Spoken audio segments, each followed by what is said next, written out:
Good morning, everyone. I'm Chris Barnhill, blueberry farmer and current chairman of the United States High Bush Council. I'd like to welcome each and every one of you here. I know most of you. Those that we don't know, I'd like to let you know the United States High Bush Council is a funded by growers organization. It's for growers that helps promote our product in multiple ways through promotions, through research, and many other facets. It's a very useful tool in our industry.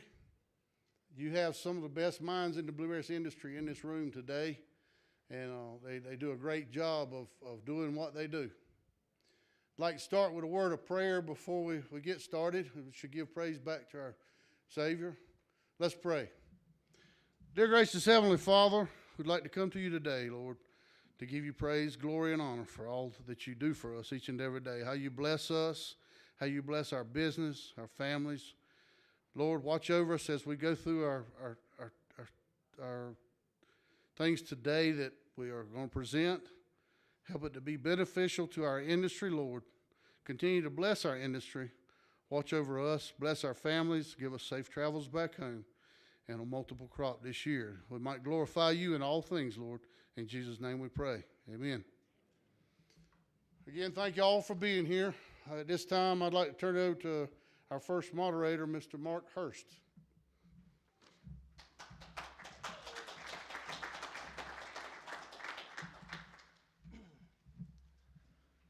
Morning, everyone. Welcome to our very first Blueberry Technology Symposium. And I think this is going to be good for our industry to hear what technology is out there. And I think even the companies that are presenting today, I think will learn things from each other. I'd like to see a show of hands of how many blueberry growers we have today here. Yeah, it's a pretty good percentage. How many already have machine harvesters in their fields? Quite a few. How many not? Some, not that many. So I think this will be it'll be good for those that have machines or don't have machines. So I think this industry that we're in, we're moving towards a change, I believe, and it's because we don't have enough labor, and then our labor is expensive, and we're looking for more economical ways to harvest our crop. And so our session this morning, our first session here is on machine harvesting, and I think we have 7 people presenting today, but I haven't seen all of the participants yet. So we'll find out if they're here when their time comes up. So I don't know, did Connie show up today? Yes. Okay. Oh, hi, Connie. All right. So we have a lot to cover in 110 minutes. So here's the way we're going to try to get this done on time. I'm going to allow each speaker 10 minutes, and then there'll be about 2 or 3 minutes for questions after each speaker. So once your 10 minutes are up, I'll stand up and give you the hint that your time is up.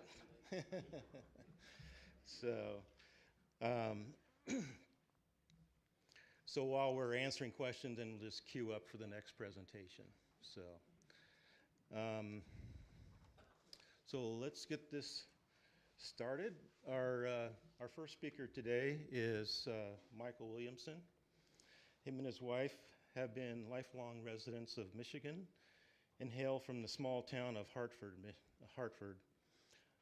Michael touts his being born and raised on the blueberry farm and for the 40-plus years, and brings a lot of experience to the industry. Michael is the CEO of A&B Packing and A&B Fulcrum Harvesters, and has years of experience in sales and product engineering, product management, and product launches. He started at A&B Packing 22 years ago as a machine fabricator, welder, and hand drafting blueprints for production. His father and mother, Bob and Pamela Williamson, are the founders of A&B Packing Equipment, which was established in 1995 and made the switch from row cropping farming to the world of blueberries in the mid-70s. The Williamson family is no stranger to hard work, as Michael and his wife raised 3 boys on the 3rd generation farm in the world of agriculture today. A&B Packing is now the global leader in manufacturing of fresh and processed equipment for blueberries, and works with a large variety of small producers that produce blueberries, cherries, tomatoes, mushrooms, and cucumbers. So, welcome, Michael.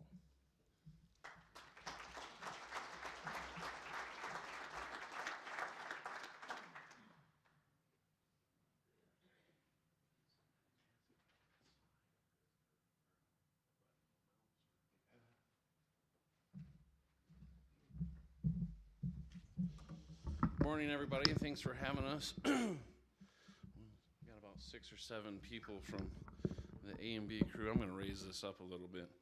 Can you hear me okay? We come here to introduce our Fulcrum harvester to the USHBC and the folks here.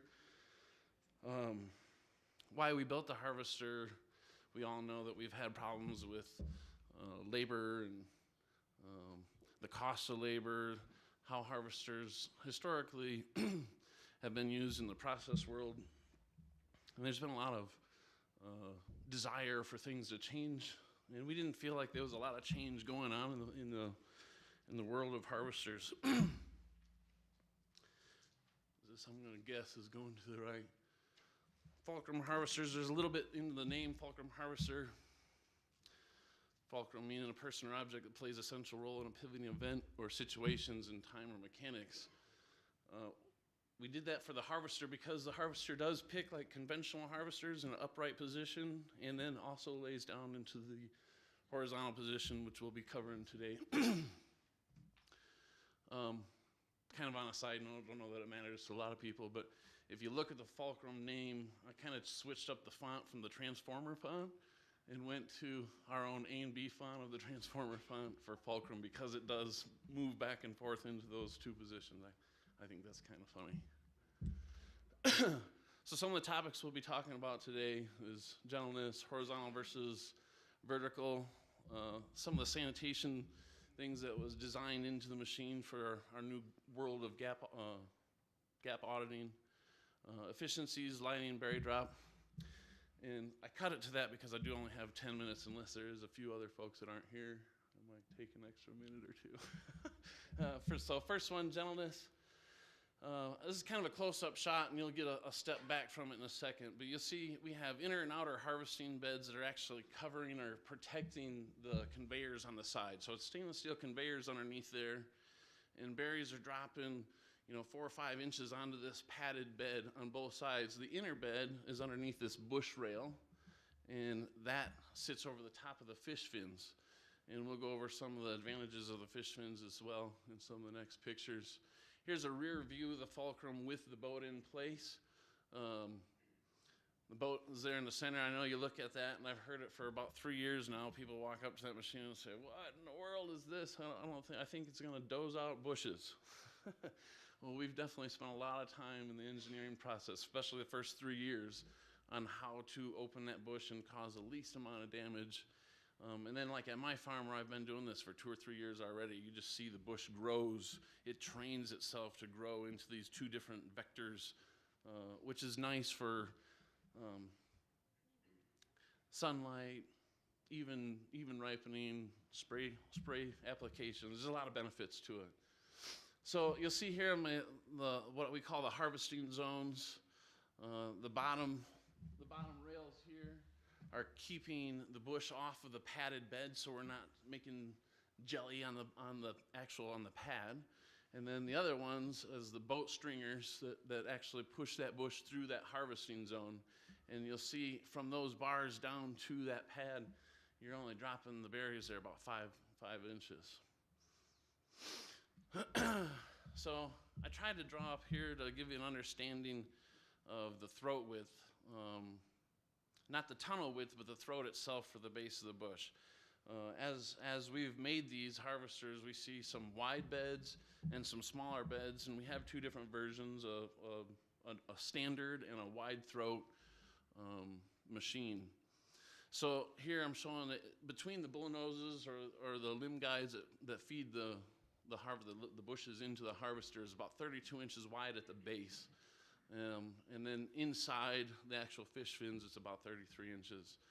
And then the green line here, I'm just trying to show, even on our biggest bed that we've been on is a 36-inch wide by 18-inch tall trapezoidal bed out of Florida, which is a huge bed. And the reason why we designed the wide throat version so that the machine actually is wide enough to saddle over the top of those beds and get very, very low on the bush. Getting low on the bush has obviously been a goal for everybody, whether it's vertical or horizontal. So here's another view of that nose, how it guides in there. You'll notice that we don't have any kind of welded bracketry or bolts or anything exposed on the outside of this feed system that goes into, so there's not spots to rake berries off before it gets into the bush. And because of the wide stance of the machine, we're wanting to leave that bush in its laden position of being open as much as possible going into it. Part of the goals, and you'll see later some of the reasons why we don't drop as much fruit, is because of leaving that bush out into its wide position. Vertical versus horizontal. On the left there, you'll see the fulcrum harvester and what I would say a historically conventional harvester with rotary heads in it. You have an upper picking head, which is typically only used in vertical picking positions for taller bushes. And the vertical picking head there, and then again, I'm showing the tunnel width of 64 inches. That's I'm pretty sure the widest throat. I don't know, somebody could argue that point, but I think that's the way. The point there is that we was trying to keep this machine as wide as possible and have a little bit longer fingers. Because that wide throat, we're not compressing that bush right over the top of the crack of those fish fins where these harvesters drop. So if you have a 40-inch throat or a 34-inch throat, you're taking a 5-foot wide, 6-foot wide bush and pushing it over the top of where historically we've been the most or the least efficient for collecting our fruit. Horizontal here, you see the boat in position with the rotary heads out to the side, same throat width, and just showing there that you're not going to be using the top because there's no bushes up there.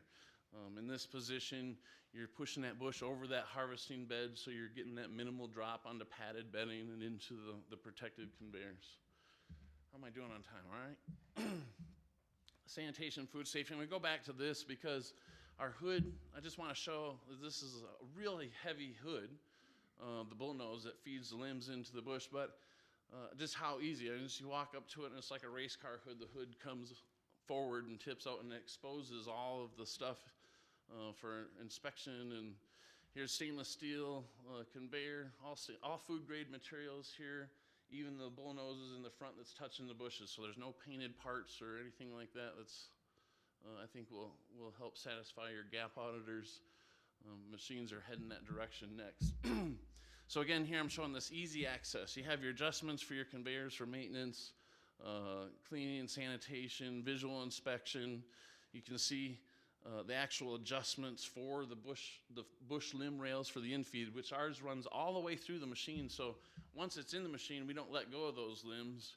We guide them all the way through the picking head so that we keep those limbs up to where they can be harvested.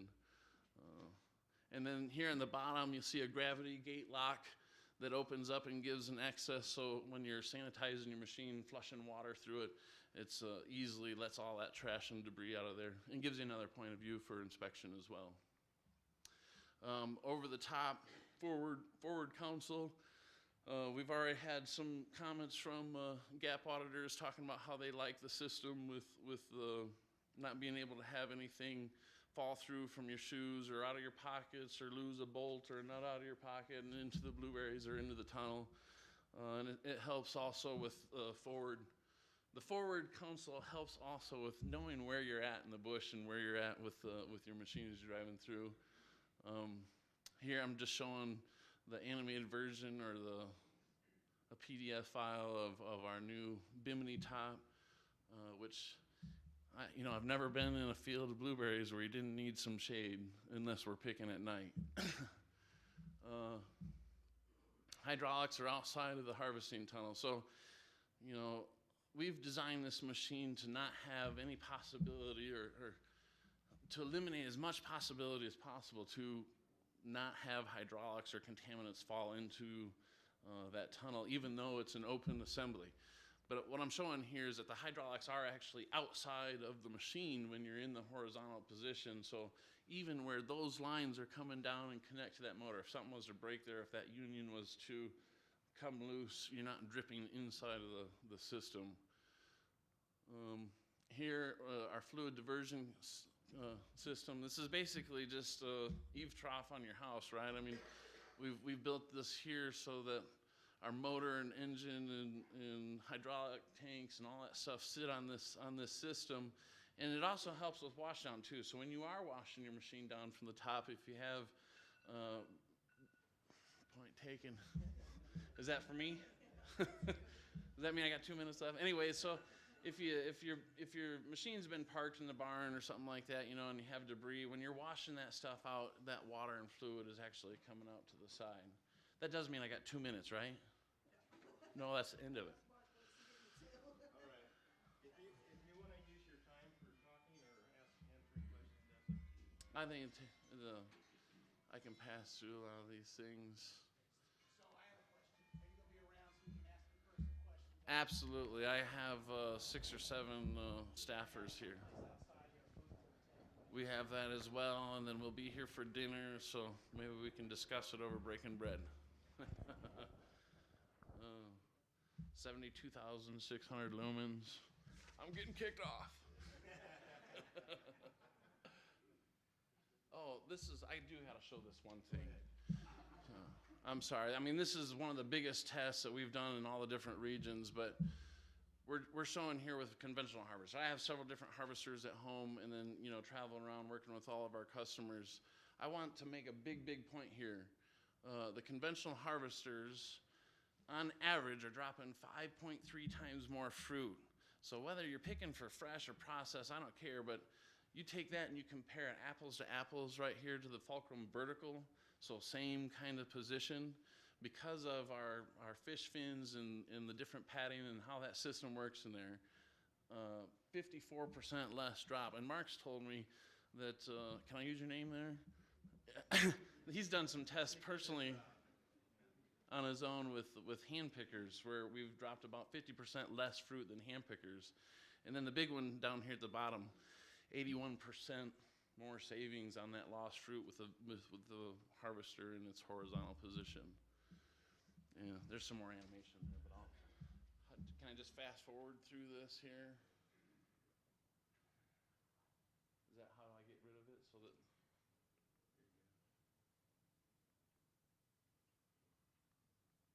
Wow, I was long. Thanks, guys.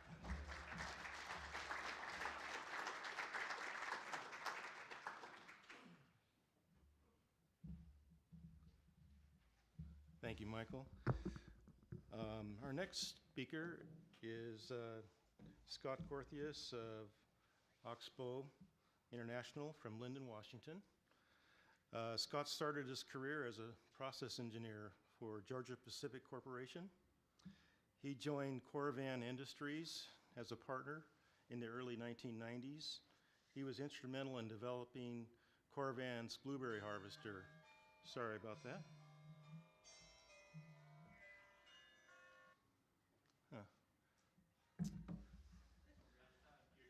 Yeah, I'm out of time now, yeah. So also he worked on harvesting many other commodities, coffee, grapes, raisins, cranberries, oranges, apples, and olives. Today he manages the berry harvester product line for Oxbow International, the company that acquired Coravan in 2004. He has developed many patents for harvesters over his career. And with that, I will invite Scott to come up.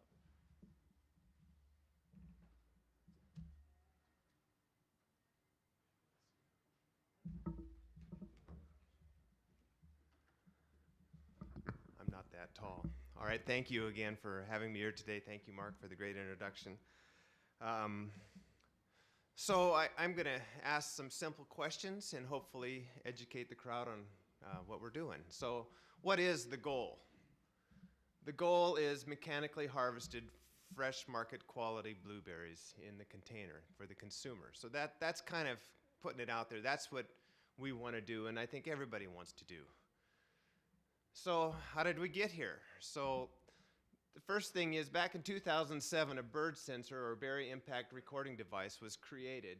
And this was developed by Dr. Charlie Lee of the University of Georgia. And this instrument allowed us to get measurable data on the harvester, in the field, in the packing plants, everywhere, of how much impact we were putting on the blueberries that went through the process.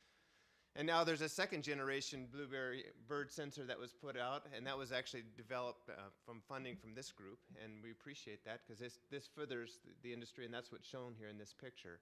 But so back in 2013, we actually got this bird sensor from the University of Georgia and did some testing on surfaces so we could learn how to make a better harvester.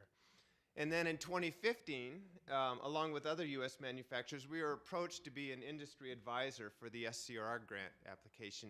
And Oxbow was a company that really participated heavily in this SCRI project. And it was interesting, the original focus of this project was to be a harvest aid, and that means people doing the work and putting it into a machine, and the machine doing some of the work after that. We're really a harvester company, where we want it all be done mechanical, but we participated because we figured we could learn from the harvest aid experience and apply it to harvesters. And so I've really distinguished between harvest aid and harvester. All right, so then the question is, what do we know and what have we learned? Well, we do know that hand-picked fruit makes the quality standard. That's obvious. We also know that bruising causes lower quality fruit. We know, or we think, if we can eliminate bruising, then we're going to have a higher quality fruit. And if we can eliminate a lot of bruising, we can probably pick fresh market quality fruit. And we think, and we know, bruising occurs on the drops, and there's some other areas. So some research was done, I think in 2013, down here at the bottom is the date, and you can see here that this is G-forces, so gravity forces, and 800 Gs is when the fruit hits the catch pan. That's the highest impact on the fruit. So one thought is, if we can get this lower, we'll be better off. Interesting is that the fruit, when it falls into the lug, is also one of the bad drop areas on the harvester, but I was pointed out that this drop on the harvester they were using was probably 10 or 12 inches, and we're going to see that that drop height's probably just too high. And then there's others. There are obscure data, there's conveyor belt data, there's other places where there was damage caused by the harvesters, and the size of the little balls tells how many incidents there were of each occurrence, and these are averages. So we looked at this data and said, well, let's start to work on the areas where the worst drops are occurring. So what did we learn from all of this? We were interested in this data from the bird sensor. It showed promise for a different style, softer surface that we could look at. So here's the graph. So here's what we're going to do, some education here. So here, this is G-force. This is distance dropped. 10 centimeters for those who don't think in centimeters, that's about 2.5 inches. This scale is 0 to 4 feet, roughly. And the green line, if you're above the green line, you've dropped it. You will cause a bruise that's too much damage, and if you're below the green line, you're probably okay. All right, so we drop fruit onto steel. And you can see here at 10 centimeters, at 2.5 inches dropping it onto steel, we're causing a bruise that's too much. We move to aluminum, a little better, but not a lot better. Now maybe at 12, 13 centimeters, we cross the line. We all know that there's products out there that we glue on hard surfaces to try to minimize the bruise. So what we did, actually this is all done work done by the USDA, and we participated in some of it, but it's mainly USDA work. Back up one. So we know that no bruise glued on a metal surface. Once again, we see some improvement. Now we're up to 22 centimeters before we have a problem. So that's about 10 inches, let's say. So now we can drop fruit 10 inches onto no bruise and still be safe. The interesting thing was the USDA then took no bruise and just kind of hung it out over two surfaces and dropped the fruit onto it, and significantly better now with the product now at 80 centimeters. You can drop it pretty high, almost 3 feet, and you're okay. Then the work done by Dr. Takeda, they had a net material and they dropped it on that. And now, what's very exciting, this is I guess, in my humble opinion, this is really good news. We now have a way that even you drop the fruit 4 feet, you're significantly safe for causing bruising. So we took this data at Oxbow and said, okay, what can we do and how can we implement that into a harvester? And we put our own material out there. It's not quite as good as the USDA stuff, but it's good enough that we can drop probably 4 feet, maybe 5 feet, and still keep the bruising under the threshold of 125 G forces. So this is what we've learned, and this particular chart, Dr. Takeda has been throwing it up at quite a few meetings, but it's really important to understand what's going on here. All right, so then Oxbow, what did we do? Well, based on the test, we decided to work extensively with the USDA and the SCRI team, and we built a patent-pending catcher based on Dr. Takeda's design, and you can see the catcher here in the harvester, and I'll have some pictures in a minute. We removed the shaking devices because it was supposed to be a harvest aid. And then we had Oxbow people in Florida, California, Oregon, and Washington as we ran this test machine, and we got data and worked to get data, and the USDA did all the testing. And then later in the season, because we wanted to know how a mechanical harvester worked, we installed our overrotor shakers and modified the soft surfaces to see what additional information we could learn. So what did we test? Well, we tested the picking system, this harvest aid, and I'm not going to go into a lot of detail on it, but we can show some productivity gain using a harvest aid, but it's very difficult work, especially when the plants get big like this, and we were harvesting at maybe a quarter mile an hour, and we were not getting all of the fruit. So there's a benefit to harvest aid. I would say it's not dramatic. But the goal was to be more selective and let people look at the fruit and decide where to pick. What else did we learn? Well, we modified the catch system, and we did some testing. And you can see our catch system here with padding, and it's open underneath it so that we get this net effect, or this I call it a trampoline effect. I also like to point out that we're not always successful. You can see that in testing we've got some work to learn, things to learn yet, because our catchers aren't being perfect for us here, but we've got plenty to learn. And then we're also looking for a durable material. Here we have a little hole in the material, so we're looking for materials that will stand up to the environment and also be food safe. So this is one of the other things that we learn in the process here. 2 minutes with questions, or 2 minutes and done? All right, 2 minutes and done. All right. So we tested other soft surfaces on the sides.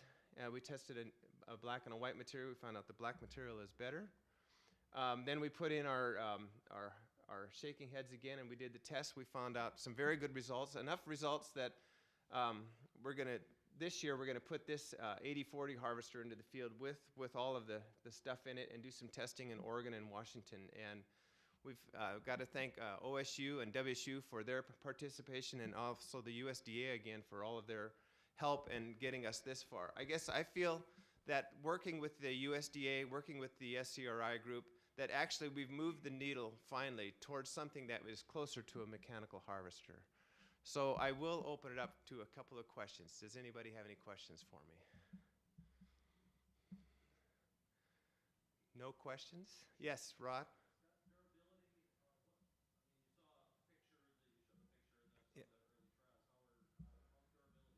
Durability is pretty, we're pretty encouraged. I mean, it takes quite a bit of, it'll take significant force to tear this stuff, and so we're encouraged by that. So durability is pretty good.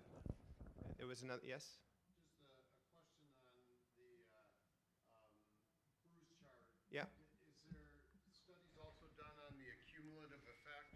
The cumulative effect Yeah, of the, so on the bruise chart, the cumulative effect, I'm not sure if I've seen that particular study, but I know that there's also studies that follow the fruit through the processing line to see what additional bruising occurs there. And I guess that's another point I want to make. We can maybe create a harvester that minimizes the bruising, but we're going to have to look at all of the equipment after harvesting too to make sure that that bruising is minimized in all of these processes. So and we have to work together. I've said it, if I've said it once, I've said it many, many times. There's got to be a genetic solution, a horticultural solution, and a mechanical solution to this harvest problem. So, we have another question? Just real quick, what do you think's timetable on having this commercially available? My goal would be, we do testing. I'll say we're a conservative company, so we're going to go out and we're going to test this summer. If things look as encouraging as they are, I hope we have something commercially available in 19. And we also have some cooperators out there that want to do more testing with us this summer, so we'll see if we can build additional equipment for them. And I've got the hook. Thank you.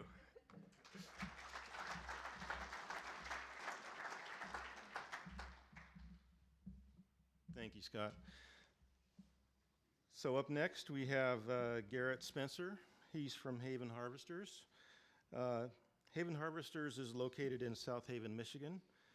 Garrett's role is quite widespread, so probably best described as COO. He has a Bachelor of Business Administration from Grand Valley State University. Being from South Haven, he has spent a lot of time with his family and friends boating and enjoying sandy beaches. His hobbies are playing guitar, kayaking, snowboarding, practicing yoga, riding his motorcycle, golfing, and running. He really enjoys live music. Years ago, he managed a large cattle ranch in Wyoming and tries to visit there every year. His passion is raising his 3 children, Hyatt, Gwen, and Lumen, ages 7, 5, and 3. So with that, I will ask Garrett to come up for his presentation.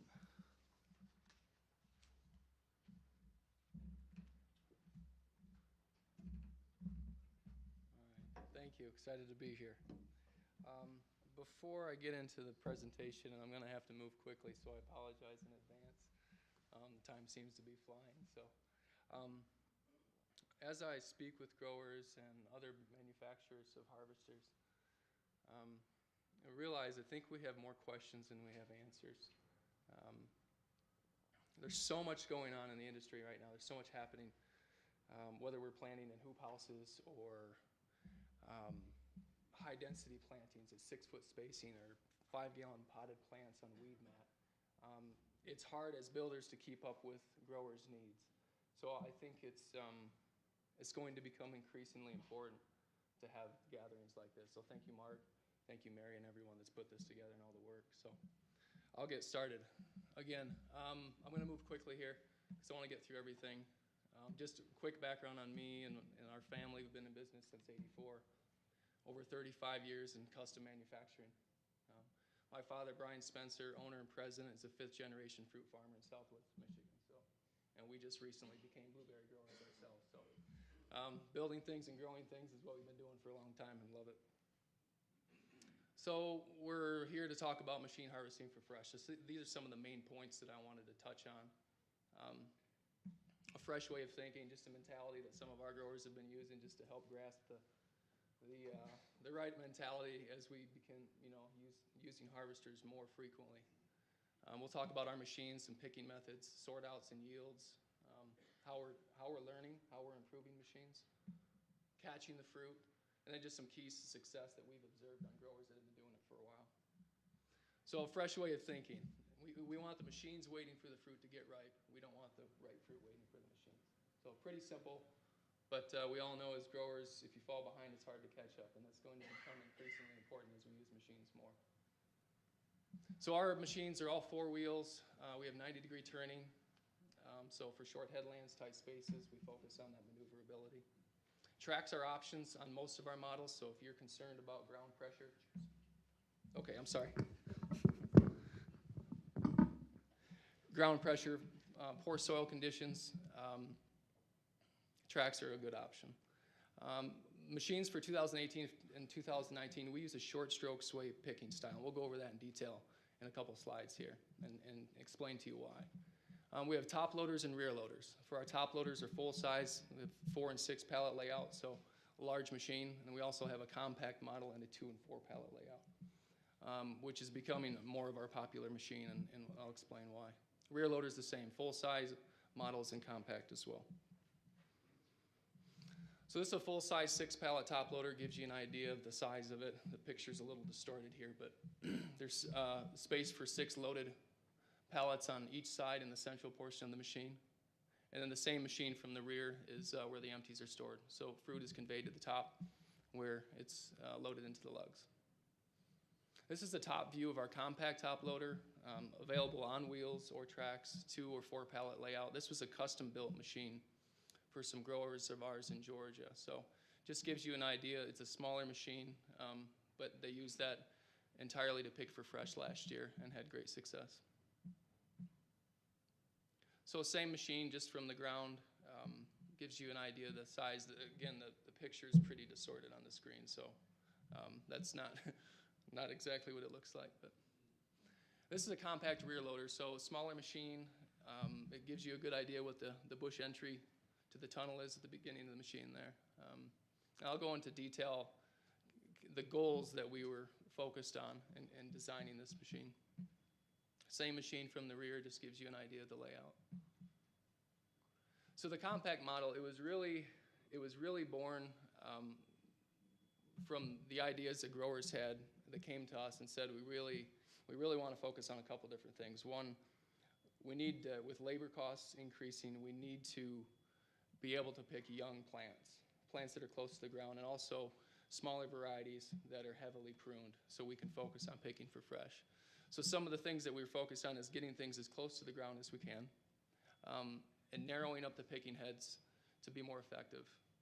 And also the spring tension on the catching plates. You know, if we're going to be able to pick young plants, we need to be able to get into that plant and without damaging the canes.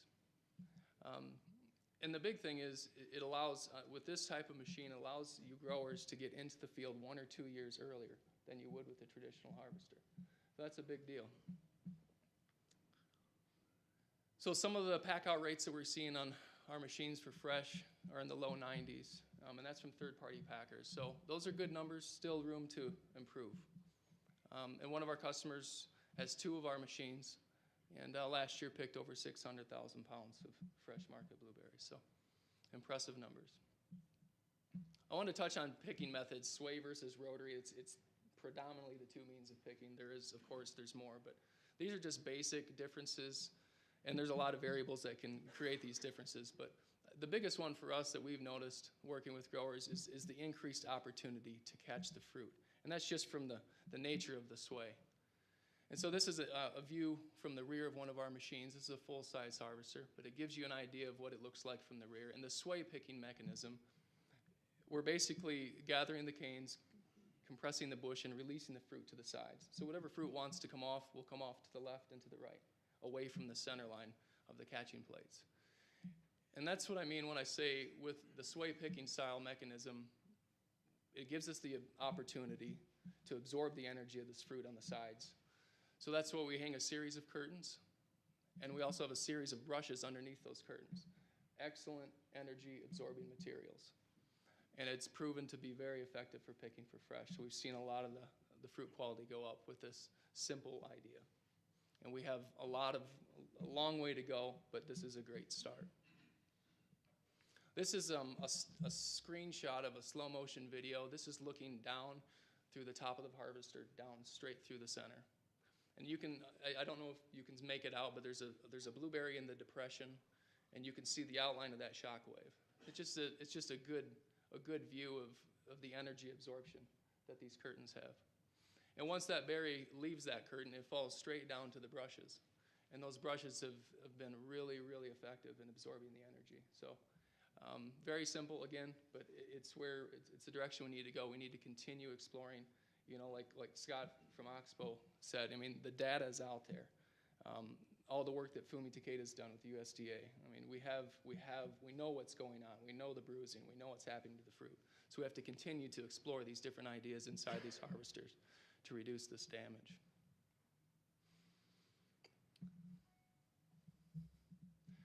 That was a video. I think I'm just, for time's sake, I'm going to move through it.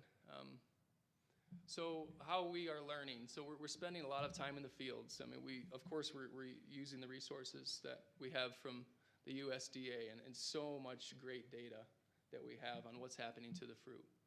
But we're spending a lot of time in the field. We're talking to growers, collecting our own data, taking pictures. But most of all, recording and reviewing video footage has helped us a lot. And we are putting cameras everywhere. I mean, we're putting cameras on the ground. We're putting them on the conveyors. We're trying to identify those impact locations, you know. There's a lot of different ways to pick fruit, but what happens to it after it's released from the plant? That journey of a blueberry through a machine is what we're trying to document. And so identifying the hard surfacers and just finding those impact locations where we can utilize energy absorbing materials that are effective in reducing the bruising of fruit. So growers that we've been working with, you know, that have been picking for fresh for years, they all seem to have some key points in common. And for those of you who haven't spent a lot of time picking for fresh with machines, I thought these would be helpful. Okay, good. 2 minutes, all right. Excuse me. So these are just the main ones, and there's not a lot of, you know, they're pretty simple, but they seem to stand out. And timing is everything. How much you prune and when you prune. When to use your fertilizer and what type.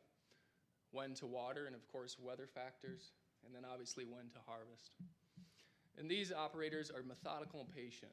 When they're setting up their machine, I can stand there and watch them, and they spend hours making sure the machine's traveling at the right speed, the RPMs are right, and they like what the fruit selectivity is coming out of the back of the harvester. Their machine operators are highly trained. They're not just driving down the row and picking fruit. There's an art to it, and these guys are talented. And they keep the machines very clean.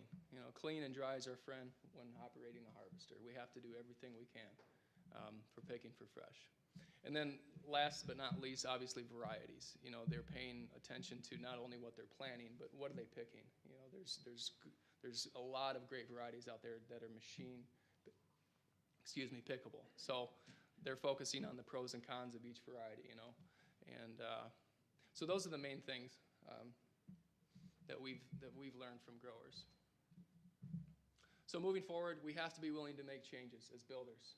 Again, like I said, it's hard to keep up with there's so many changes going on right now in the industry. So for us as builders, we have to continue to communicate with you as growers. We have to share strategies. So gatherings like this are going to, I hope, more frequent and become increasingly important. So I'm excited to be here, excited to hear the rest of the speakers here today. So I think this has been a good thing. So with that, I do want to say we have never been on the West Coast with our machines, so we are looking forward to setting up a demo maybe for 2019. So for growers who might be interested in that, feel free to reach out to us. And we're excited to continue to be involved in this industry. So with that, I'll be done. Again, my cell phone number, email, contact us. We love talking about this stuff. So thank you.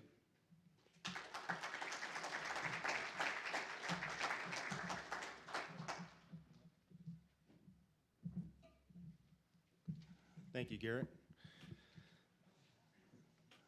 So next up, we have, I'm going to butcher this name, but forgive me. Robert Verjamchuk, is that right? Okay. So Robert is chairman of the board at USHBC Farmers Limited since 2011. Before he was entrusted with the chairman position, he has passed through various workplaces in the company. His experiences have made his mechanical engineering degree very effective. His crucial areas of activities are developing new designs and developing new directions of the company activity. So please join me in welcoming Robert all the way from Poland.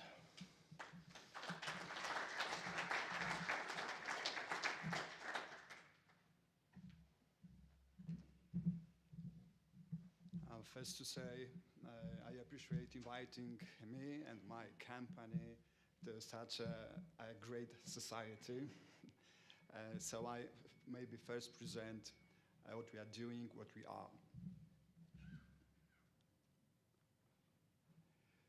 So we are placed in Poland, a country with big orchards of every kind, of course, with apples, and many currants, also blueberries, and so on. 40 years of experience. I am the second generation of co-owners, which leads the company now. So as you see, we are selling and selling machines in many continents, mainly to Europe and also to USA, in Canada also. So we got many customers all over the world. Here's the presentations of our vegetable machines, because it's our important sector of production. So very big machines of high output, automatized, with many systems. So next one is Victor unsupported, we call it unsupported berry bush harvester. It has V-shaped shakers, so it goes through everything which is not supported. For example, it was blackcurrant, here is a gooseberry, and here is popular also in US, aronia. We harvest the bushes till 3 meters high. So the next one is sour cherry harvester. Of course, it is suitable also for different kind of trees of this size. You can harvest, as example, plums, apples, olive trees, and so on.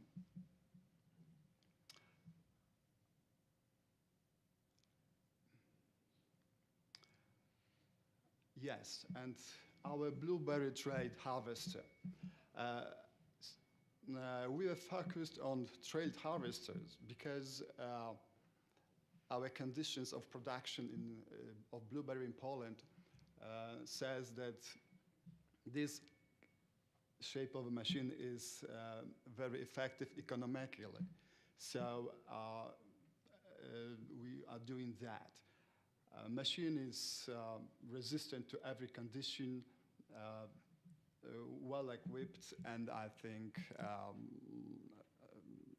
got it standards for such a kind of machines. So we call it current. So current 2018, we wanted to introduce more practical features to our constructions, looking on a trade harvester sector. So we develop a big ample storage platform to fill and empty totes. So it's a system which allows to remove empty and put filled boxes inside. We are noticed that for such a construction still now, there was enough space on the working platforms. So we were working on more spacious place there, and we managed to put even 1 or 2 persons for selecting if it is possible, if it is needed, or additional platform then for person which will change the totes. Also, we improved the quality of berries by spreading the conveyors for 20% more, because in that case, the berries can be moved very lightly while cleaning, or just while falling to the boxes. They don't push each other. So also we prolong a surface with catchers just in front on the back of the shaker compartment, as it is shown here, because every percent which we catch on the machine is very important. So that's the way we are trying to minimize the loss in every point of the machine. Also, the catchers are made of dense construction, so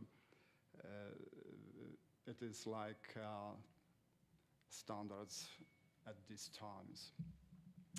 What we got here, we're still saying once again that machine is prepared for every field conditions because it has a very wide tunnel inside, also for wide, I don't know how it's called, good beds, ridges under the bushes.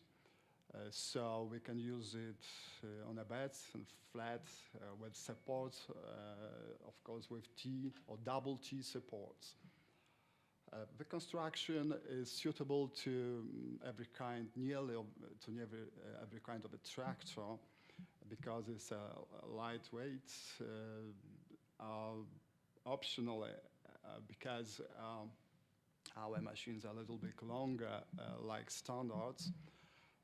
Optionally, you can equip it with wheels with turning function to make a tough turns if you have not enough space in a field. So current 2018 is a machine for those who want to have these features of a machine I presented. So we're writing here information that, of course, we are present in America. We sell machines of different kind, but till now we are not selling blueberry harvesters. So if you buy the one, you can have a support of our present dealers. But it is also an opportunity to become a dealer for blueberry harvesters made by our company, Veremczuk.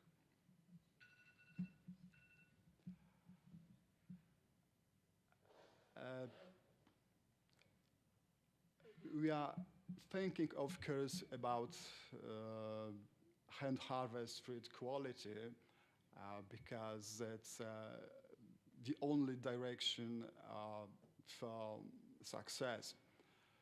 So I can't tell in details what we are thinking about, but we are preparing also a conception for the next 19 year, where we want to apply soft drop solutions, small energy portions in shaking system, whatever it is. Hard fruit loss, comparing classic catcher system, and we are approaching hand harvest fruit quality.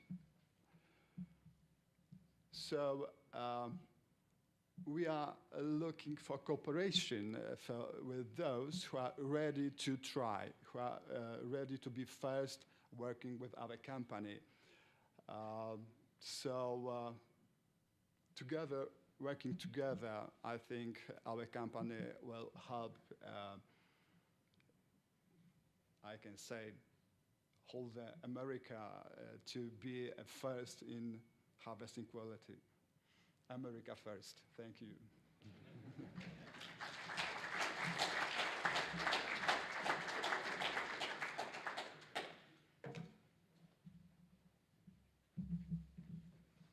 Thank you, Robert. So next, We have Connie Bradley from GK Machine. She's one of my neighbors. She's a native Oregonian. Growing up on a small farm as a 4-H kid and attended Oregon State University, she has a passion for Oregon foods and wines and homegrown beer making, which is a big deal in our area right now.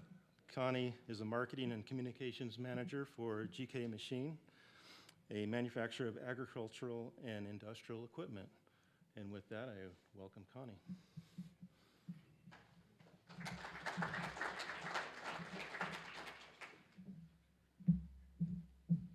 Well, good morning, everyone. So this is going to be much different than the previous presentations because ours is not mechanical. It is a harvesting aid. So a little bit about GK Machine. We are based in Oregon, just south of Portland, and we build agricultural machines of all types, from nut harvesters to sprayers to tree diggers to hose reels.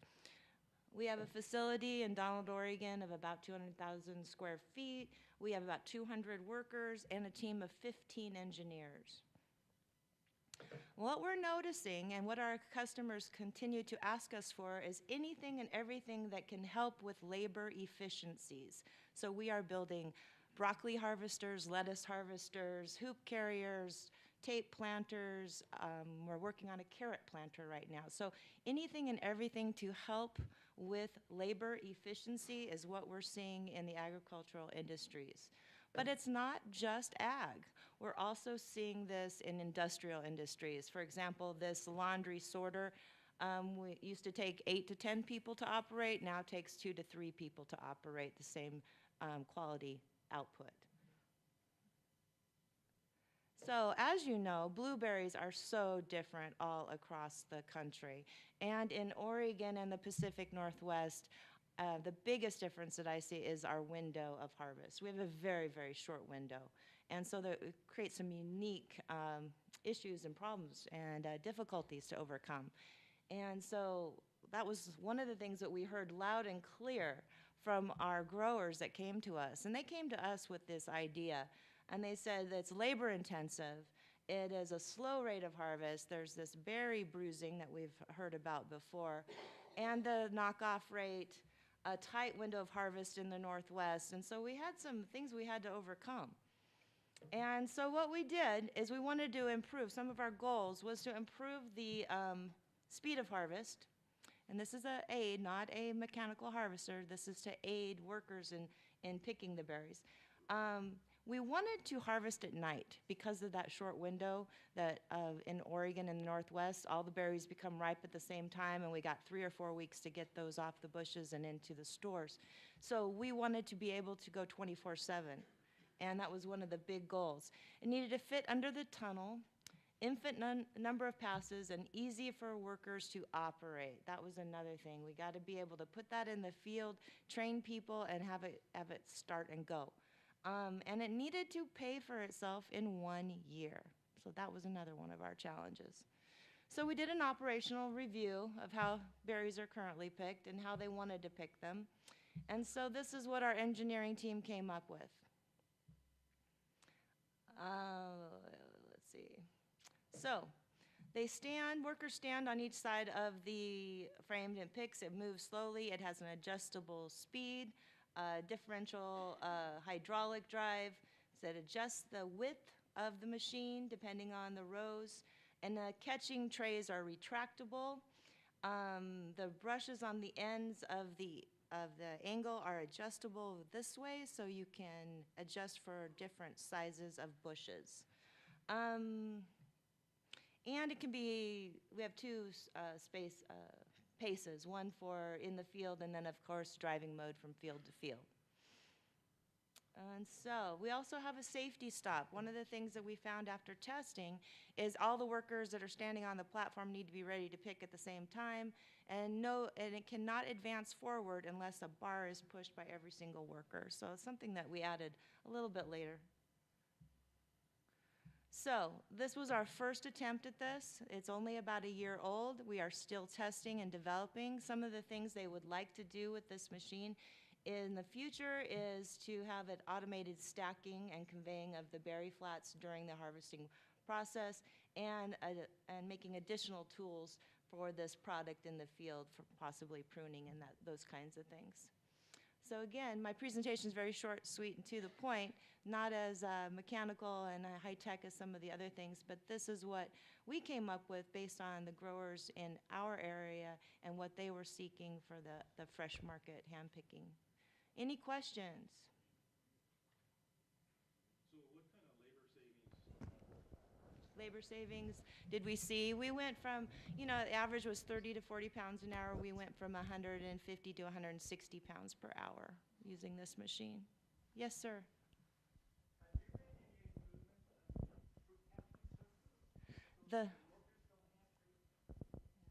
No, we haven't been, we are working on that right now. In fact, that was one of the things that the workers said to us when we tested the first time. Again, this is a very, very new product, and it is in testing right now.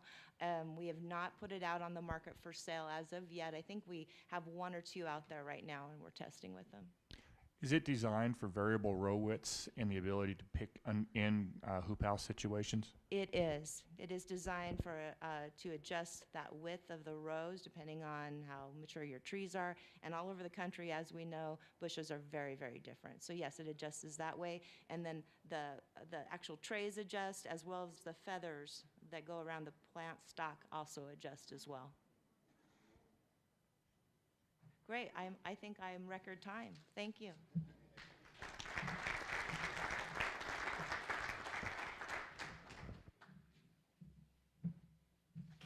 Thank you, Connie. So our next speaker did not show, as far as I know.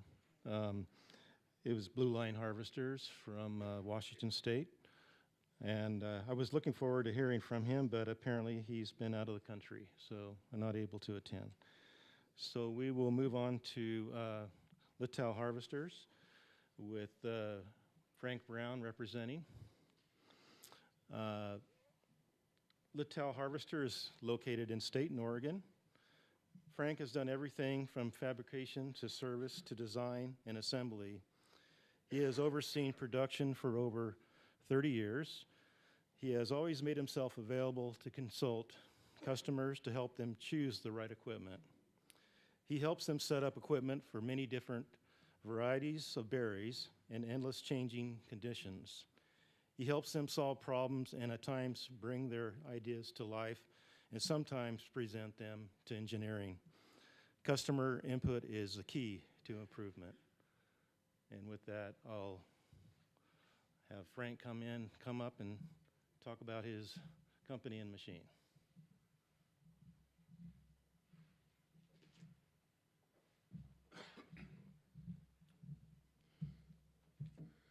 As he said, I've been with Littell Harvester for about 30 years now.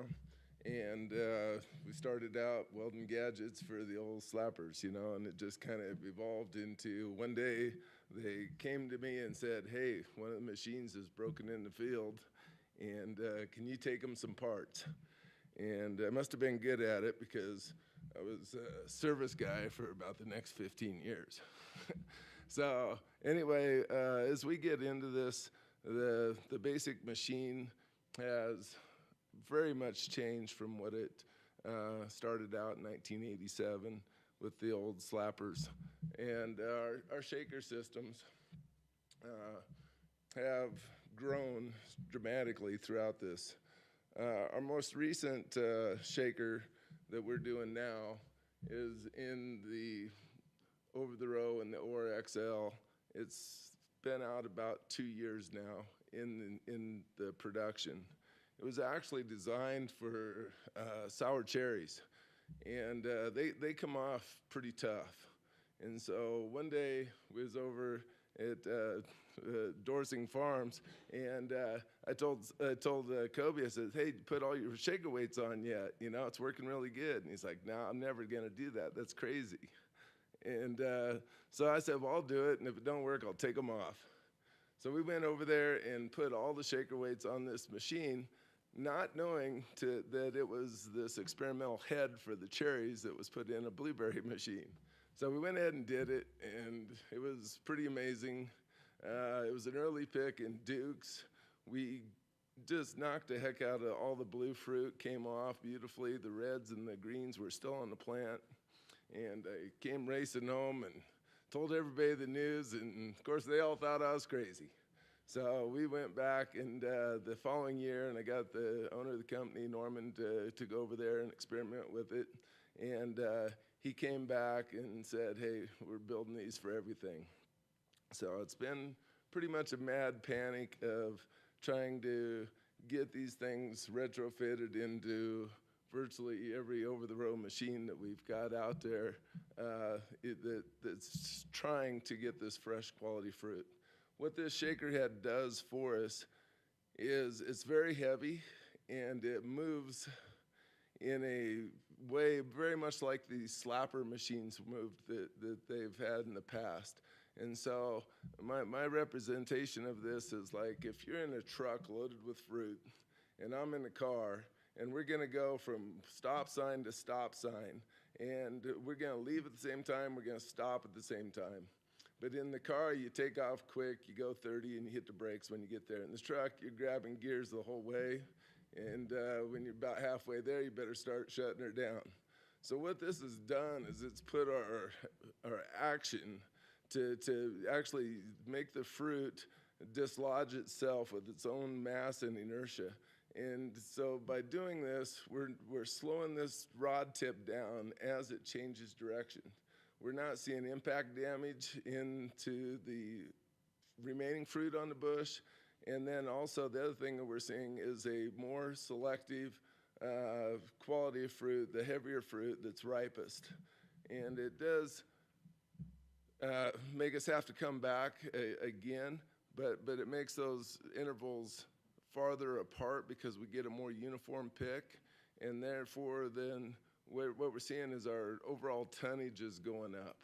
And so where before with these short strokes, we do knock some green off, and we would have to use the fans to clean it, where now we're seeing it ripen on the bush, mature, and become the next harvest with greater yields. That's true in blueberries and blackberries.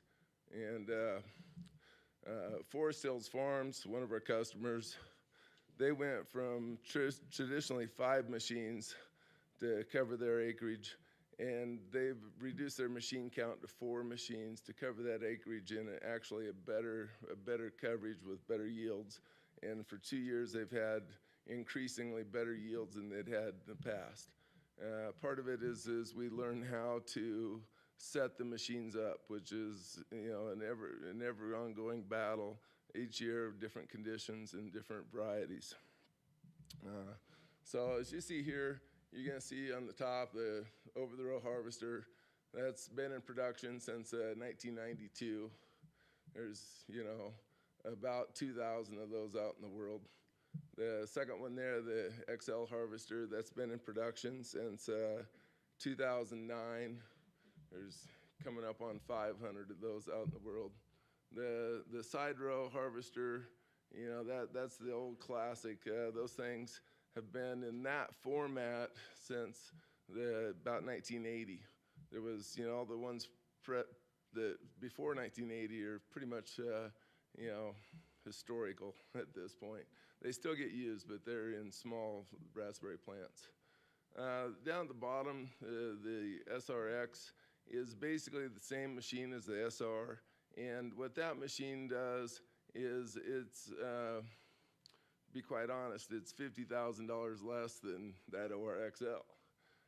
So what we've done with that is we've integrated the work platform with the harvest picking unit. And so now what we've seen is with that design, with that platform raises up, you're actually able to get over blueberries that are up to 2-3 years old. And so we've got those going into California markets with the new plantings on younger fruit, and it's working out well. In the center, you see this is, once again, it's not a harvester. This is a harvest aid. This is for apples. something else we were working on where you actually still hand pick the apples, you put them on this. And so we call this an orchard processor because it's basically processing the fruit. It picks up boxes in the middle, has a rotary filler on them, gently fills with no drop whatsoever the apples into the box and drops the apple box in the field. This reduces the cost of that box by $60 to $120 because then you don't have to inspect it at the plant. It can go right to cold storage. The PE 200 system cleaners, we have several of those out in the world. Those are used in processing plants where you pour the crates into it and take them up. Up at the top, you see a tree fruit harvester. This is one of our latest machines. This is eventually the shaker head that we originally experimented with is now our favorite blueberry head. Started out in that crop. As that crop grew bigger, we had to go to a bigger head, and so that head has also grown. And then down here, the power trimmer. These are limited production machines, but especially in southern high bush varieties, we can now go through and prune those bushes. And the machine has angled flails in it so that they can angle in and then also up and down and move in and out so you can shape these as you needed. And then the little front mount sprayer, SFM. These are commonly used in herbicide sprays down at the base of the plants. Okay, just scroll through, you know, every quality every time. The biggest thing that we gotta say is fruit has to be grown correctly for these machines to harvest them. That's the number one thing. So you gotta grow it, you gotta harvest it, you gotta chill it on site, which we're working with various companies on chillers and such. And then you get it into the processor, the store, and ultimately the customer. You know, bad berries in, bad berries out, right? You can't make them good if they're bad. So first thing you got to do is make sure you grow them right and pick varieties, and then we'll do our best to get them to the fresh. Basically, the drops and all the technology of everything going on right now, we're all experimenting with it, but there's not a viable production solution just yet. We're probably a couple years away. Basically, after the chill, you know, getting that fruit down, and you see this has moisture on it. We gotta be careful not to get that moisture going on that fruit. You know, it's terrible to have moisture on it. You know, this here was showing some of the places where they're spraying the fruit. It's almost extinct. So, you know, but different problems going on in processing. This here's our production facility where we're kicking out machines every day. So in here we've got about 150,000 square foot of just machines going in. And then we became a Cub Cadet dealer along the way. It was kind of by accident as we were playing with the Kohler KDI diesel engines for the Tier 4, and they come from the same place. So all of our customers probably use those too. And so, you know, the orchard processor has, you know, been one of the platforms. There it shows the apples coming through it, and the people actually hand harvesting those apples, and, you know, the tree fruit machine, and there we go. Lights, safety upgrades, different stuff. So anyway, that's pretty much what I got.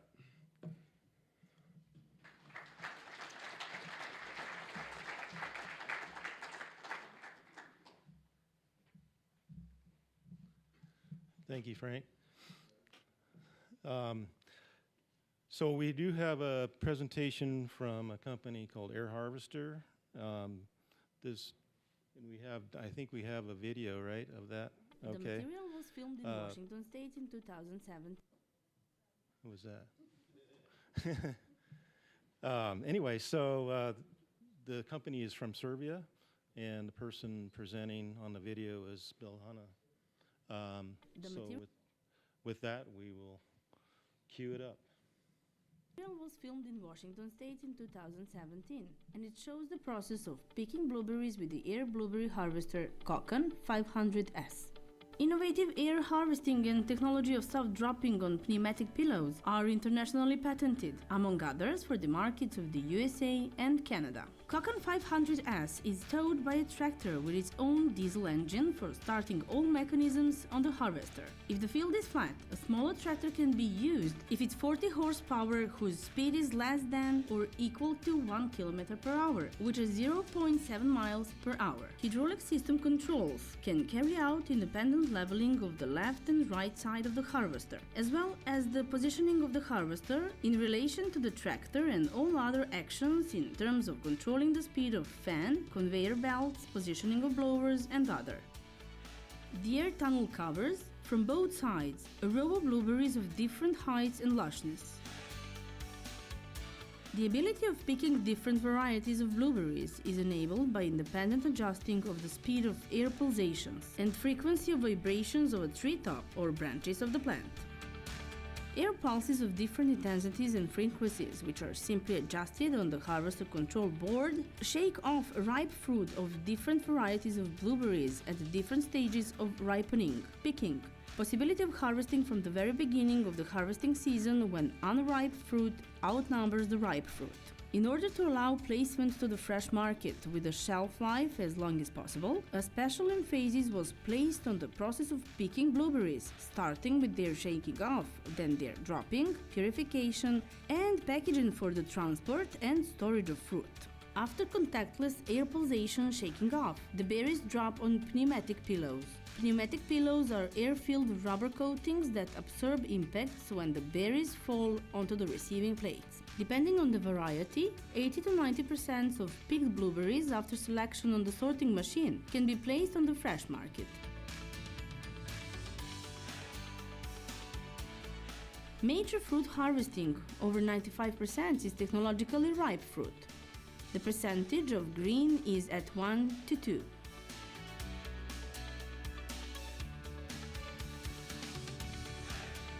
The technology of contactless harvesting enables protection on fertile branches and blueberries, which is a main advantage in comparison with other types of technologies or mechanical blueberry harvesting or berry harvesting. Before placing the blueberries in the crates, the air blade process is carried out, which enables the purification of fruits from leaves and twigs.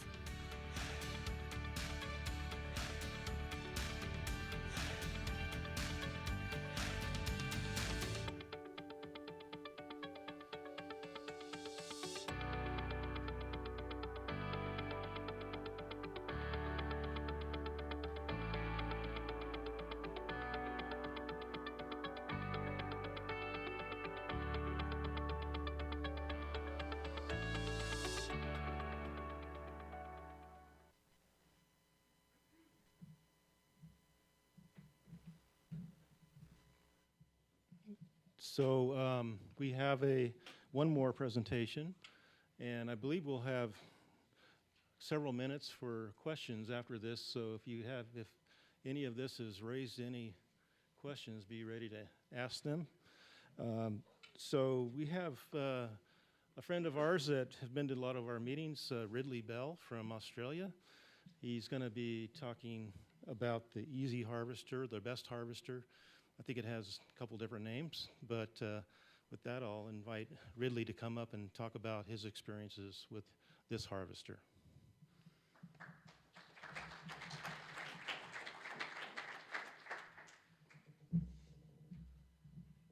Thanks, Mark. I don't have an opportunity to show any slides or anything because I was just told 3 minutes ago that I was going to be speaking on this. But look, we're growers in Australia. We've got 300 acres of blueberries. We're southern high bush growers. They're all varieties that we've bred ourselves over the last, well, I've been in the industry 43 years, just behind Mike, I think, who's been a wonderful mentor to me for many, many years, and I thank you for that, Mike. But labour is becoming more and more of an issue in Australia, and you know, I hear people talking about your labour rates here, and it's not only the cost of labour. You know, our minimum rate that we pay is over $20 US an hour. And you can imagine when we're exporting a lot of fruit, we're up against fruit coming out of Peru at $11 a day, fruit coming out of South Africa at even less, Morocco, places like that, $9, $10, $11 a day. It makes it hard when you're paying $20 an hour plus on costs. So it's become more and more of an issue to us in how we reduce our costs of production. And so we've looked, one of our problems is that we're growing more and more in tunnels. This year we'll have over 24 hectares in tunnels. And so the over-the-row harvesters for us don't provide the solution. And we've looked at various options, and I was very interested in Connie's discussion about the GK harvester. The machine that we imported into Australia about 4 years ago or 5 years ago was the Easy Harvester from Holland, from Druven's plant. And we liked it, and we used it, but we were hand packing at the time, and the fruit coming off the Easy Harvester had quite a bit of leaf in it and things like that, and hand packing was a real problem. And so we sort of put it aside, and we went on with our hand picking and hand packing, but it was just getting out of control, the costs. And so we revisited the Easy Harvester, and by this stage we had two A and B packing lines in our packing shed, and we decided we'd run the fruit off the Easy Harvester over the packing lines. And all of a sudden we were getting very, very good results, clean fruit. And at the end of each day, our quality assurance program, we look at the fruit quality coming off hand picking off the Easy Harvester. We do all our testing, and we found that on many days the quality of the fruit coming off the Easy Harvester was actually better than the quality of fruit coming off hand harvesting. So we really got serious about it. We've got 10 machines coming to us now, and I'm nervous, I'm shaking, sorry about this. We've got 11 machines that we've ordered. One of the things that we like about it is that we can work it in the tunnel. We've worked with the Druven's plant people on developing some of the issues that we've come up with. I had a list of 24 issues that I took to Holland with my wife in January to work through with them. I left that list in the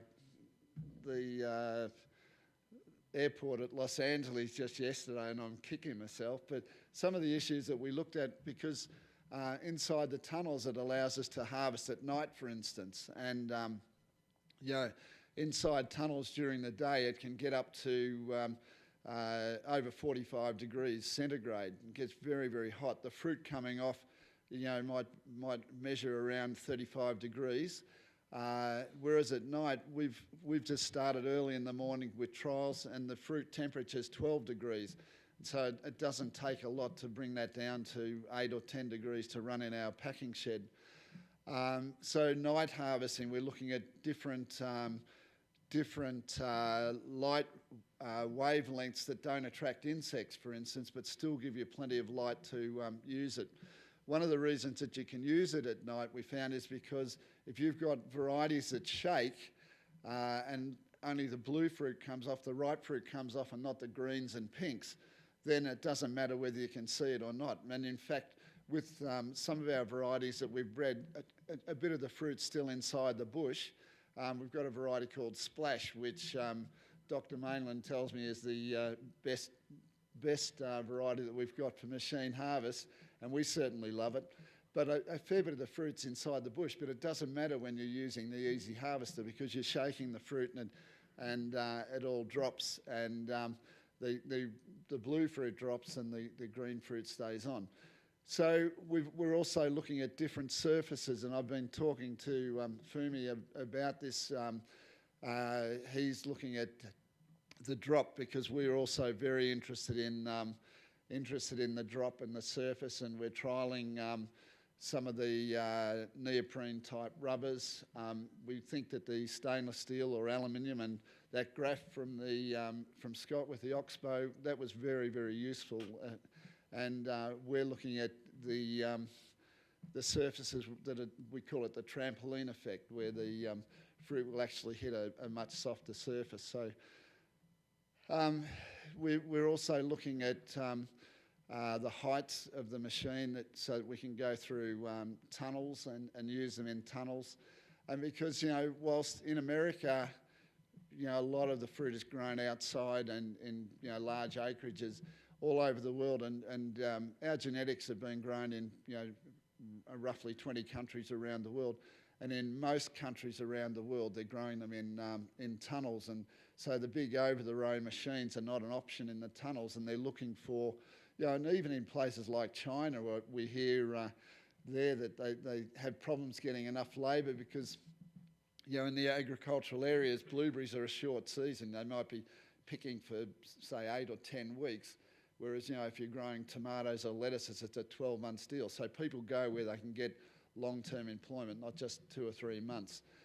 And so there's a lot of reasons that around the world people are looking for other alternatives because of the fact that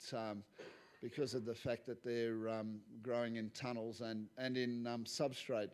And so the guys at Dreven's plant invented also a 3-wheeler, 2-part model for growing in tunnels with substrate, and in growing where you're using poles for bird netting. So these actually work either side of the plant. It's not just one unit, but it's 2 units, and each unit, you've got a left-hand unit and a right-hand unit, and they come down the row either side of the pole. So that's also an innovation. We're trialling those this year as well. So all in all, for us, it's a way forward. Our picking rates, we've gone from, I didn't think you were going to time me. I mean, come on. I'm an Australian. So, and this was one of the other things.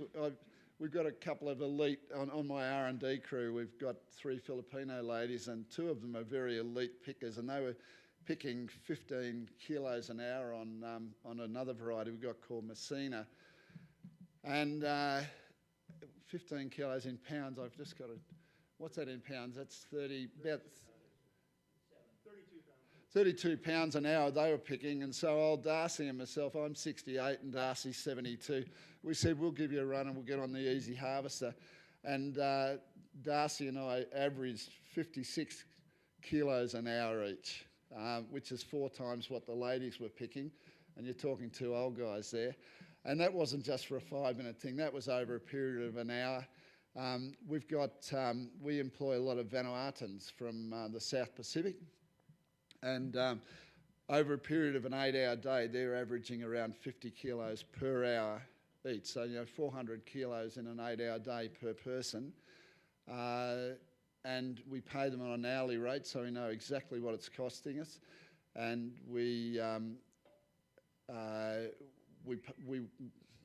they're very happy to work at night too, because it's a lot cooler. So there's a whole lot of reasons why our company has gone to Easy Harvester rather than some of these other units, which certainly are very appealing, but for our system and many systems around the world, they're not quite the answer. So, any questions? Ridley, and I apologize for putting you on the spot, but we did have a little extra time and we didn't have anything here. It's going to cost you. Exactly, I'm sure it will.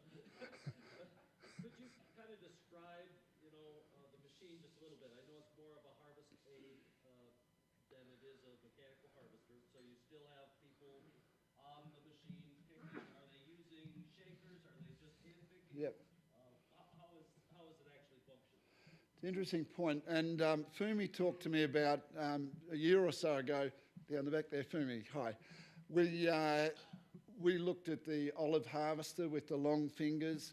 We dropped the revs as low as we could, but it was like a pinball machine. Fruit was just going everywhere, you know. So we then looked at other means, and we're looking at a Campagnola hook at the moment that vibrates. But at the moment, with the way we're running it, is just shaking it by hand, and it's very, very effective. And it's different varieties. It's a different style. Now we've got a number of different varieties that we're using it on. But some you can actually just tap it like that, and all the ripe fruit drops. Others, it's sort of more even a strip picking type where the fruit's more tightly held. But even on those varieties, we're getting more than double the rate of harvest. The machine itself, very similar to the GK idea, the over two, hard to describe, but over the row and down, the catches underneath, they use the nylon brushes. They should just be touching the loss of fruit. We found if it's set properly, there's almost no loss of fruit. It's badly set, you get 25% loss of fruit. So it's a lot of it's in the adjustments. Any other questions? Thank you.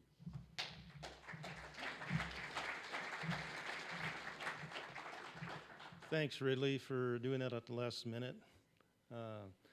We're going to open this up for questions. Any of the speakers, any topic.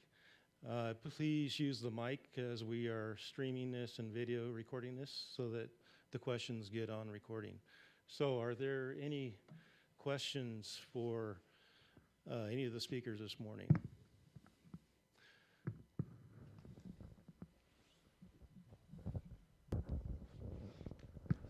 Not for anyone on the program, but I was just wondering if anyone has seen the air harvester from Serbia. Could you comment on it? Sure, we've tried that. At certain times it works well. It is much slower than any mechanical harvester that we have in our fleet. So that was kind of a downside. Overall, we did see a little bit of improvement in fruit quality by running it through an inspection line, but it wasn't monumentally better. So where are you growing at? This was in Washington State. Okay.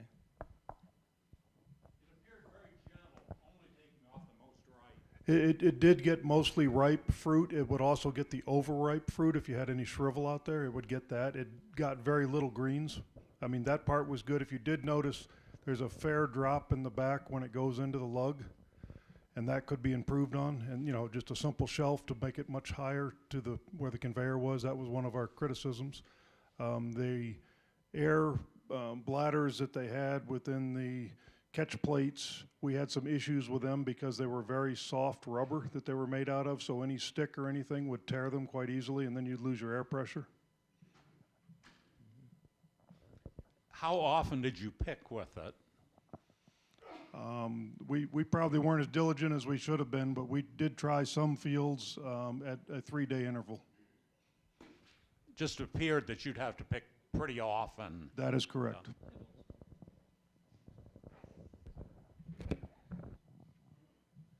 So I would like to have the speakers that presented this morning all come up to the front here so that in case you forget who they were, what they look like, then you can ask them directly. Robert? Yeah.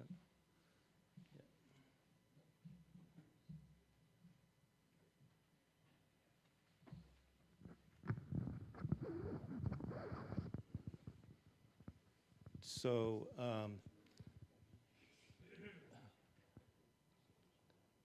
do we have any other questions that you have any of these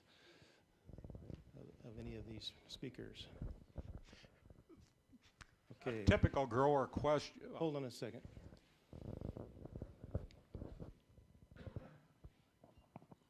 State your name and where you're from. I'm Janet Swilly. I'm from Plant City, Florida. My question is for Garrett Haven Harvester. And you said that you have to figure the RPMs. Is there a plan for that to be computerized? That's a great question. We don't have any plans currently.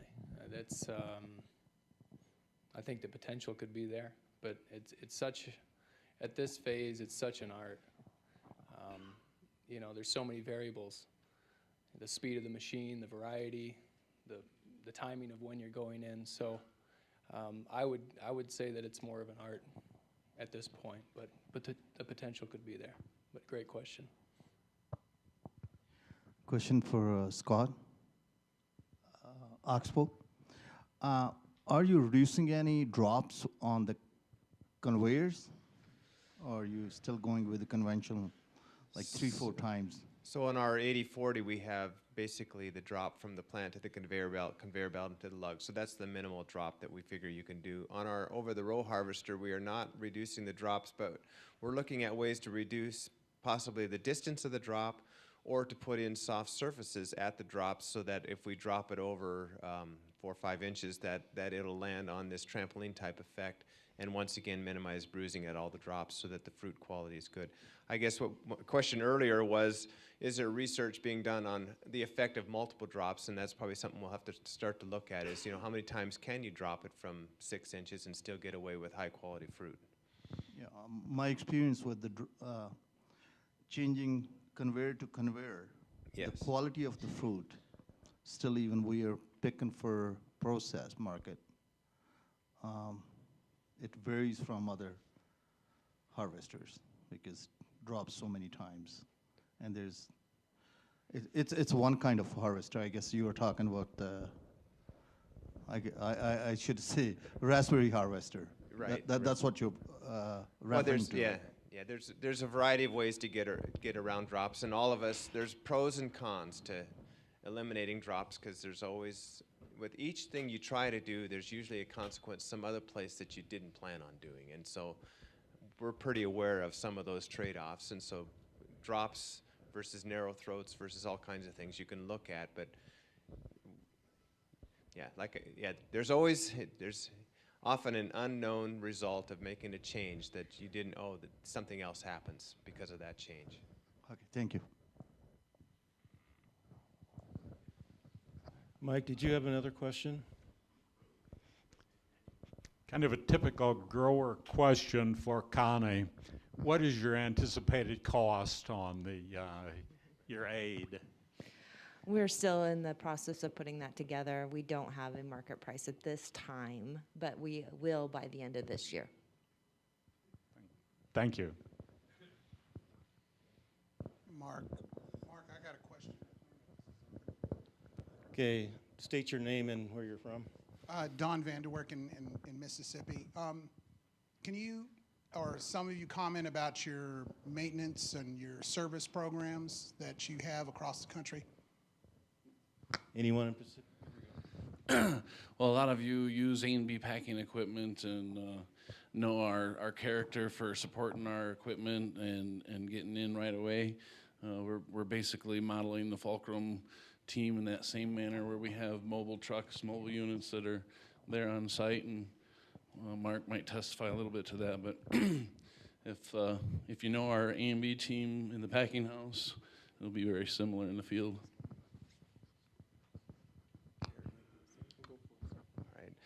For Oxbow, we have, in all the major market areas, we have parts and service people that help us distribute parts and help us service in all the locations. So we have a distribution network set up both within the company and dealers. So that's how we take care of parts and service. And I guess we pride ourselves on having sufficient parts and services in all those locations so that if equipment goes down, we know it's a perishable crop. We try to have things to the farmer that day or the next day as much as possible.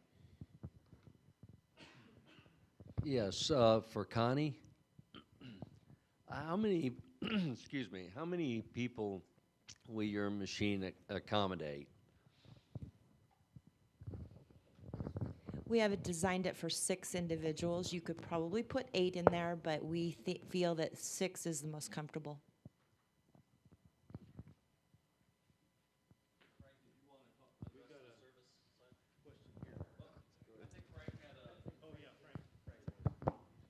Yeah, in our service, it's it's similar to Oxbow's. We have local parts and availability in all the areas. We concentrate those service people during the season to be able to quickly respond to fixes on the machines. And the other thing we do with the machines is we make it so inherently simple to do the repairs that a lot of times we can talk you through it over the phone, and you don't have to be a high quality technician to make the thing go. So simplicity is kind of the key to this whole thing.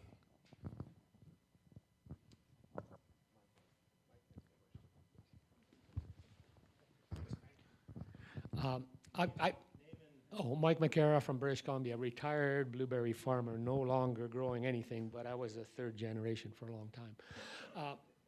I've seen the Easy Harvester, Ridley. I've seen videos. I've seen photographs. I just want to know, what's the maximum acreage per harvester that you can use? It's a very versatile machine for the smaller grower, but so let's say a smaller grower has tunnels and loves the versatility of this product. How many acres can you harvest, let's say, with this machine per day, and or what volume of berries? Thanks very much, Mike. We haven't actually been looking at it on an acreage per day.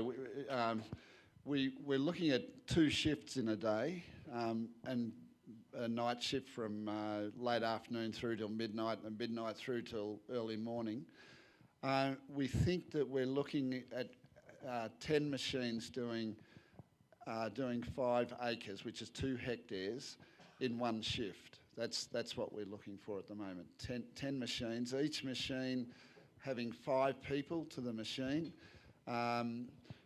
We've got 2 either side and then 1 person working from one of the ends. We find with 5 people pulling it along is a lot easier than for just 2 or 4. You can get a much higher rate per person if you just use 2 people rather than 4. But by the end of a 7-hour shift, they're fairly tired. And one of the reasons that they haven't motorised it, like the GK in Holland, is because once they put a motor on it, there's a whole lot of new work health and safety issues that they've got to look at. In Australia, we've got a tech guy, g'day Ray, he's watching at the moment, 2 o'clock in the morning. And Ray's going to be looking at putting an electric motor on it to make it much easier to pull. So, there's also issues with pruning to shape the bush, having bushes that are more whippy. It's a breeding deal as well. This whole thing, and I think it was, I won't say who, I think it was Scott that said it, but there's 3 issues that are involved. One is the genetics, then there's the machine to take the fruit off and the machine to sort it. And we're working on all 3 of those through our genetics program, through, horticulture to make the bush suit the machine and the machine suit the bush, and then also looking at different post-harvest handling techniques to sort the fruit. So I hope that's given you some answer. Tom Evanellis, grower in Oregon. And Frank, I appreciate you brought it up, and one of the key elements is getting temperature out of the fruit after harvest. I was wondering if any of you are aware of any research work that's actually been done that looks at what the impact of bruising is on fruit temperature at the time of harvest, and what the impact is on shelf life from the time of harvest until you have it completely down to 32 degrees. If there's any research work out there on that, or if anybody's aware of anything that's been done. I have heard that every hour that the fruit is at 80 degrees after harvest is about equivalent to 1 day of shelf life. So that's very important to bring that temperature down. And there's Gregory Smith and a couple other people are working with different chillers right now. The problem is the cost of the chiller,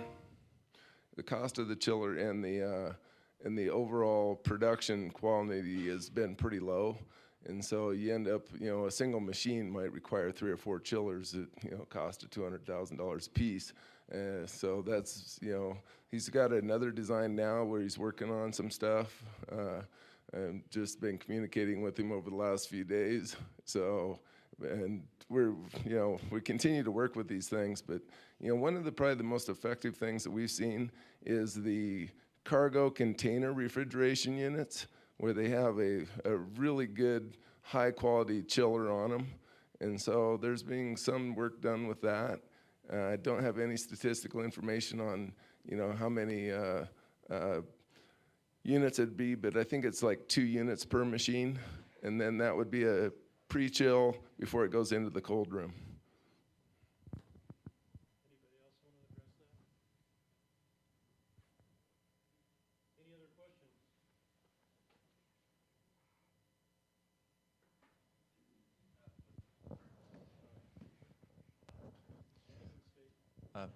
I'm Jim Lovelace. I'm with Fall Creek out of Oregon.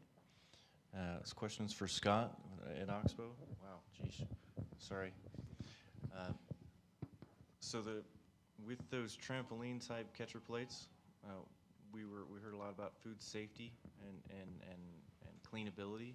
How do those perform in that? We just sent samples to the USDA this week for sampling, for testing to find out how food safe they are. So we're going to see if they meet the quality criteria. If they don't, we'll have to look for new material. The hope is that they will, based on the information we have, but testing is occurring.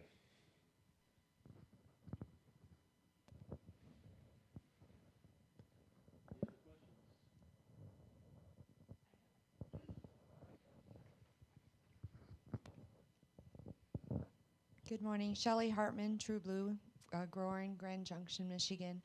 You talked a little bit about the sanitation of the machinery, and with the new food safety outlook that we're looking at, are there going to be any capabilities for sanitation on board these machines, or is that a thought looking into the future, or that's something I think growers are going to have to become more accustomed to, and how do you guys propose we deal or handle that? I'll speak from Oxbow's perspective first. That request comes out a lot, and we're reviewing ways that we might be able to help clean it faster and better. I think you showed easy ways to clean your harvester, and you've put that into your design, and we're all doing that kind of work to try to make it easy to clean and make it sanitized by the end of the shift. But anybody else want to speak? Yeah, definitely with working in the packing houses and processing houses, we have a lot of experience with understanding the GAP certifications and necessities for the growers. Being a grower myself, we deal with those conflicts as well. Earlier in my slideshows, I was trying to show you the ease of access to different things that allow you to clean it. So if what I've noticed in my past or experience with working with different harvesters, and why we designed the machine that we did, what I find is that if it's easier to find issues and problems, it's easier to clean it. And you know that you need to be cleaning it because you can inspect it and get in there. So if you're having to take things apart with nuts and bolts, it's usually going to get ignored. We haven't looked at anything being on board. I guess that thought's been out there, but just where do you go in the field and still apply GAP certification rules where you're actually cleaning in the field versus taking it off site and being on a wash pad and those kind of things. Anybody else? Yeah, it's Shelley, great question, of course, and we talk with growers a lot about it. I mean, it's not big technology to put onboard washdown systems on a harvester. So, of course, we talk about costs, but machine design that all of us are involved in has to be easy to maintain, easy to clean. Materials need to be food safe, but there's certainly opportunity for onboard wash systems. We can have rinse downs, high pressure, strategically located nozzles, washing belts, sanitization, things like that. So it's certainly achievable. So I think from our standpoint, we're more listening. Is the demand there? Are growers willing to pay for that? And it should, it's not an expensive thing. It's not a lot of technology, but certainly capable of putting these things on machines. So, but it's going to become more and more important, as we all know. So, anyone else? On our raspberry machine, we've added a spray tank system with the integrated nozzles inside the inspection belt. It also has an electronic system on it, so every time you turn the picking unit on, it does one belt lap worth of spray, so as to not do any more than necessary. But so every row when you start, you turn it on, it runs a cycle, gives it a chance to dry off, and then you go pick your fruit. You can turn that on or off, or you can manually manipulate it to run more than that. And we found that that's beneficial in red raspberries, and sometimes when it's less than desirable fruit quality, when you get a lot of leakage and you get that sticky stuff on the belt.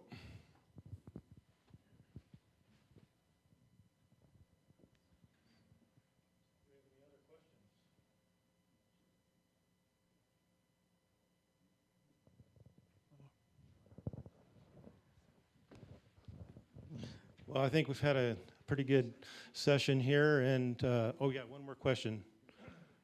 Just curious. State your name and. My name is Shaminder Mali. I'm growing in Washington. I'm just curious, what is the grower return in Australia on the fruit? What was the question? What the grower gets paid. Oh, what gets paid?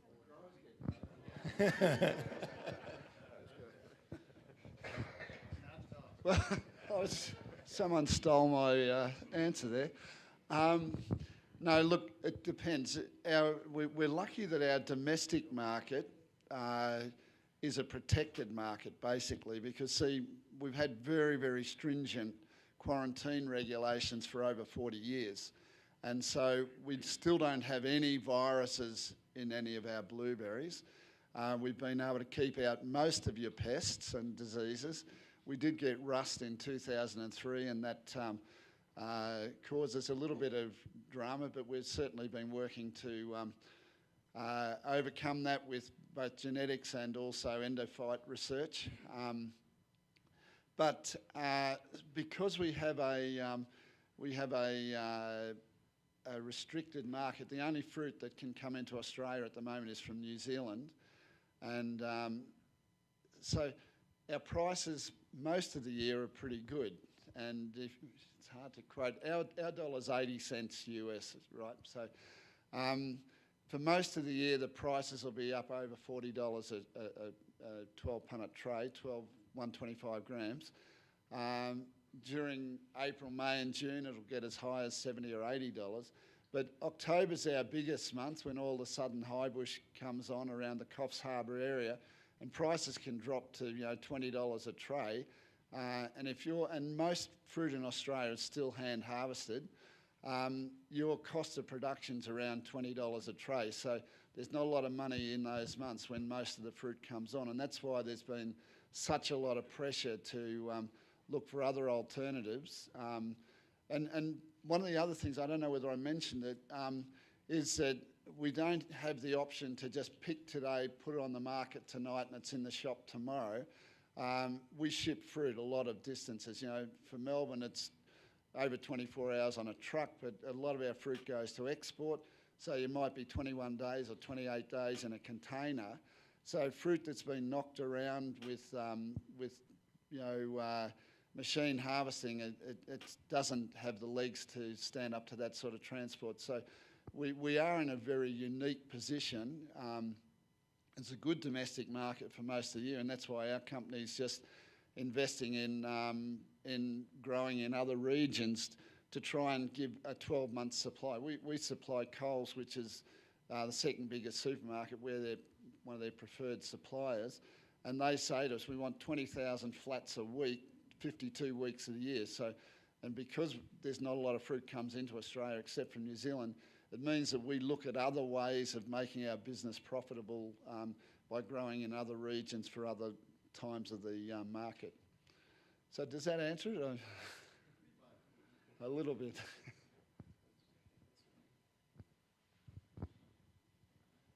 I have time for one more question, if there's anything. Well, if there's no questions, I do want to talk a little bit about North American Blueberry Council. It's our voluntary organization where we our growers meet twice a year, and it's a grower organization, but we also have associate members, and these are vendors like yourself that can come and participate in our meetings and meet up with your clients. And so I just encourage all of you, if you're not a member of NABC, that I believe you all received the application in your little welcome and gift. So, but it's basically what we do in that organization is we lobby for the blueberry industry. And we cannot do that with our U.S. High Bush Blueberry Organization. So just want to put a plug in for NABC. And with that, we can all enjoy a 15-minute break. We'll be back at 10:15 sharp for our next session.